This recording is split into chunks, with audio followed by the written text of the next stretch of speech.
Hi friends, இப்போ நம்ம சிறகடிக்க ஆசை பார்க்க போகிற சிறகடிக்க ஆசையில் நம்ம ரோகிணி என்ன நினச்சிட்டாங்கன்னா, வீட்டு பக்கத்தில் கொண்டு வந்து வச்சுட்டா தான் பிரச்சனையே இல்லாமல் இருக்கும்னு நினச்சி இவங்க வீட்டு பக்கத்தில் கொண்டு வந்து அவங்க அம்மா வைக்க பால் காய்ச்ச, அப்பா உனக்கு இனிமேட்டுக்கு பிரச்சனை இல்லைம்மா, கிறிஷை வெளியே விடாதுமா, விளையாடுற பச்சை குழந்தைய குயிலை பூடிச்சு குண்டியில் அடைச்சி கூவ சொல்லிக்கிற உலகம் அந்த ரேஞ்சுக்கு போயிடுச்சு இந்த ரோகிணியோட டார்ச்சர்.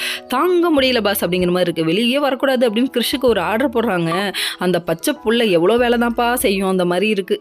சரி பரவாயில்ல விடுங்க, இதெல்லாம் ஒரு பக்கம் இருக்க, வாங்க ஸ்கூலில் போய் பார்த்துட்டு வந்துடலாம்னு சொல்லிட்டு இவங்க கிளம்ப. அங்கே பார்த்தா அண்ணாமலை வந்தார். பார்த்துருக்க கூடாது, சே எப்படியும் இங்கே தானே வேலை செய்ய போகிறாரு, வாரத்தில் ஒரு நாள் தான்ப்பா வேலை, இன்னொரு பிரான்ச் இருக்குது அந்த இடத்துல ஓப்பன் ஆயிடுச்சுன்னா அந்த இடத்துல டெய்லி வேலை இருக்கும். இப்போதைக்கு வாரத்தில் ஒரு நாள் வந்தால் போதும், அது புதன்கிழமை வந்தால் போதும் சொல்லிட்டாங்க. ஏன் புதன் கிடைச்சாலும் பொண்ணு கிடைக்கான்னு ஒரு பழமொழியே இருக்கு, அதனாலயா சரி இருக்கலாம் சொல்லிட்டு இருக்கா. அதுக்கப்புறம் வெளியில் வந்து யார்ட்டையோ ஃபோன் பேசிகிட்டு இருக்காரு, யார் பரசுக்கிட்ட ஃபோன் பேசிகிட்டு இருக்காரு. அதே டைம் பார்த்தா இங்கே பார்த்தா இவங்க வராங்க.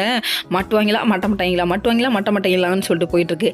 இது எப்படி தெரியுமா, மொத்தமாக ரோகிணியோட தப்பை வெளியே கொண்டு வருவாங்கன்னு நினைக்கிறேன். கொண்டு வந்து அப்படி கதையை முடிக்க போறீங்களா, என்னடா இது அக்கிரமமாக இருக்குது, 1-2 பிட்டு அப்பப்போ எடுத்து விடுங்க சார், அப்போ தான் நல்லாயிருக்கும், ஆடியன்ஸுக்கும் கொஞ்சம் ஜில்லுன்னு இருக்கும், ஏசி போட்ட மாதிரி. இப்படி தப்பு பண்ணுறவங்கலாம் மாட்டாமையே லைஃப்பில் இருந்தால் எப்படிங்க அப்படிங்கிற மாதிரி இருக்குது. சரி விடுங்க, இதெல்லாம் ஒரு பக்கம் இருக்க. இன்னொரு பக்கம் நம்ம முத்து வந்து யாரையோ இறக்கி விட போக அந்த இடத்துல பார்த்தா கிறிஷோட வீட்டில் யாருமே இல்லையேன்னு சொல்லிட்டு ஃபோன் அடித்து கேட்குறாங்க.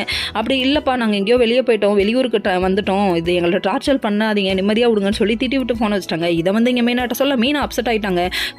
கிறிஷு நீயம்மா இப்போ புஸ்ஸுன்னு போயிடுச்சேம்மா அப்படிங்கிற மாதிரி ஆயிடுச்சு. விடுங்க, மீனாவுக்கு ஒரு ஆறுதலை போட்டலாம் அப்படிங்கிற மாதிரி ஆயிடுச்சு. இதை பேசிகிட்டு இருக்கிறது ரோகிணி ஒட்டு கேட்குறாங்களாம். ஒட்டு கேட்குறதே ஒரு வேலையை வச்சிருக்கே எருமை,